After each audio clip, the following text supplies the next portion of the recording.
Hey guys, welcome to a new Rocket League video. I want to officially welcome all new Rocket League players. I saw it skyrocket to about 1.5 mil.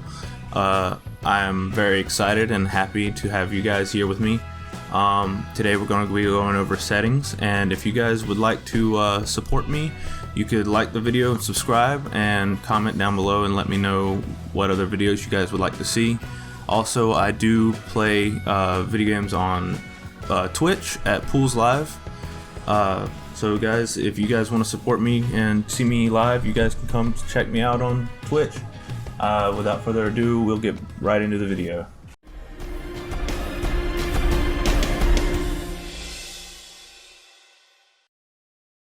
Hey guys, so today, as you can tell from the video title, that we are going to be focusing on settings. This will include camera settings and controller settings, the interface, video, audio, all that. We'll go over all of it. The first is gameplay. When you go to the options menu, first is gameplay. There's not a lot here. I mean, you can disable voice chat and team chat or text chat. I just leave it all the same as when I start up Rocket League. You guys can choose to play cross-platform or not cross-platform. It'll take you longer to find matches if you don't have that enabled, so I just keep it enabled. But just keep that in mind. I keep all those on high. The input buffer same. Just keep it default. If you guys have bad ping, then you can try one of the other two, but default works best for me. So the rest of them don't really matter. Obviously you want to have your region set. So I guess we'll go into camera settings. So you want to have it custom, and you want to take off camera shake. Camera shake is the first thing you should take off. As you can see, when I drive around and stuff, my camera does not shake when I hit the ball or jump or boost or anything. Let me show you what it looks like when I turn it on. Okay, camera shake is on. See, every time I hit the ball, you see a little bit of shake, and it makes it feel more clean and everything. When you have it off, it just I don't know, it just feels weird with it on. I mean, I've been playing with it all for so long. These are my camera settings. These aren't necessarily like pro camera settings or anything like that. These are my own. I mean, some of mine may be the same as other people's or pros, but these are what I like to use best. So I use a field of view at 110, and field of view is like, it makes it to where you can see more of the field. I use a distance of 270, anywhere from 260 to 280. I don't know, I'll change it up here and there sometimes depending on what I feel like, but I use 270. Feels good to me. The height is how high your camera is going to sit above your car. I use about 120-ish area. Angle is a -6. It just depends on what you guys want. I use a -6 because then when I go to dribble, I can dribble better. Stiffness is how far away your camera will move when you're going supersonic. So like when you hit you see the trail behind me. When you see that trail going, that means you're going supersonic. And if you move it down, it'll move your camera away when you go supersonic.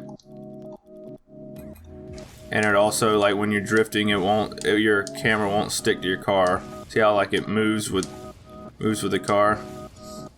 If I have my stiffness on 1, like I usually do, which is the highest, it won't move when I drift and stuff. Swivel speed is just how fast your camera moves when you use the right analog stick.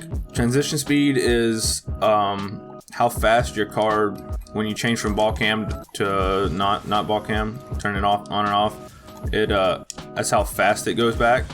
I would keep it relatively low. You don't want it too high, because if it's too high, you're gonna get really confused when you turn it on and off.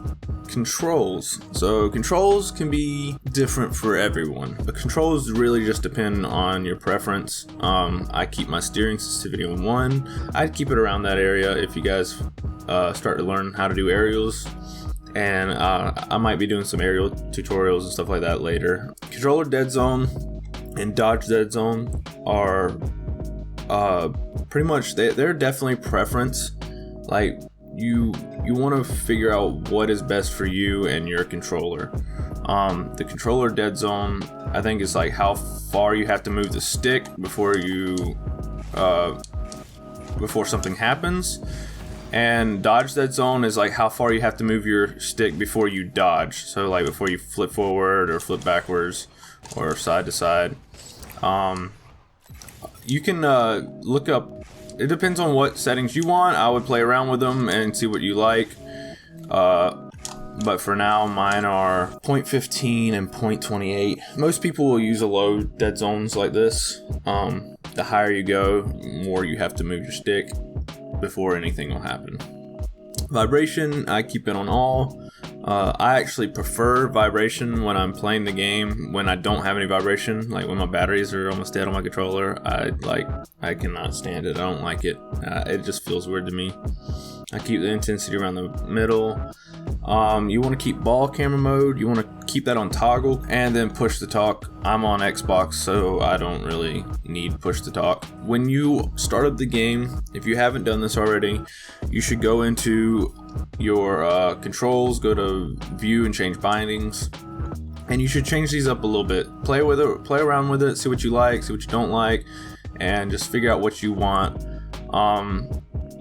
I keep power slide, and I have air roll, but I don't use air roll. My settings are basic.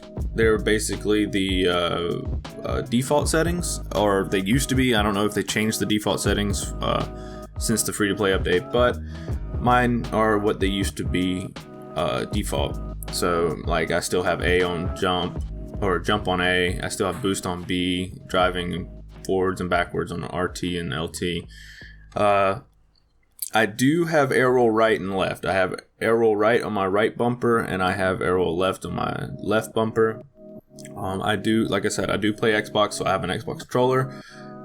So whatever this may be for your respective controller, like PlayStation, I don't know. I think it's like R1 and R2 or something like that, or R1 and L1 or something. Interface, I keep pretty much everything the same, except for I live in America, so I keep metric off. And you can just play around with these settings in here, see what you like best. I keep the ball arrow on so I can still see the ball, or know in the general area where the ball is when I'm playing with ball cam off. On the video, if you're playing on Xbox, I would keep vertical sync. I'd keep that on. I would turn off weather, light shafts, and flares, lens flares, because for me it just makes the game feel smoother and play smoother. You won't have all that extra stuff. If you care about graphics and not camera settings, but graphics and what the game actually looks like, then you can keep those on. See, it just makes the game look a little better, I guess. To me, I like nothing in the way or distracting while I'm playing the game. I want to focus on the ball and my opponents. I don't need all the lens flares and stuff on, because it doesn't really help me. But it's up to you guys. Like I said, that's preference too. I just keep those off. You want to keep transparent goalpost on, so that means when you go into the goal to defend, you can see past this. You see, I can see how I can see the ball. If you're playing online, you'll be able to see enemy players. You'll be able to see them through there. You'll be able to see what they're doing with the ball. And if you have it off, I'll show you what it looks like with it off. You won't be able to see as easily. You see how like this is, like you can't see through this. You want to keep that. You want to be able to see through that. So like if someone's coming from that side, or the ball is like right about right here, you can actually see it and you can challenge. So I would keep it off. It would be for the best. Or keep it on, sorry. Have it on. See, like you can see through it now. You can see what's going on through it. See, I can see the ball right there. Normally you wouldn't be able to if you have that off. For audio is preference. I like to keep it all pretty low so I can hear my friends call out. Chat, this is all preference, just whatever you want. information and it says team right there, that means that you're on these 4, your team only will see that. No one else will see that but your team. Anything under that, compliments, reactions, apologies, post-game, pre-game, everybody can see that. Your team, including your friends or randoms, and also the other team will be able to see those. I hope this video, guys, helped you. I know this probably helped a lot of the new players that found this video. I appreciate it if you guys liked the video and subscribed. It helps me out a lot. If you guys would comment down below and let me know what kind of videos you would like to see, any kind of tutorial videos, anything at all, I will make a video for you, I promise. Just let me know down in the comments below. I read them all. Please share this video, guys, with your friends if you think they might need it. And I guess I'll see you guys later.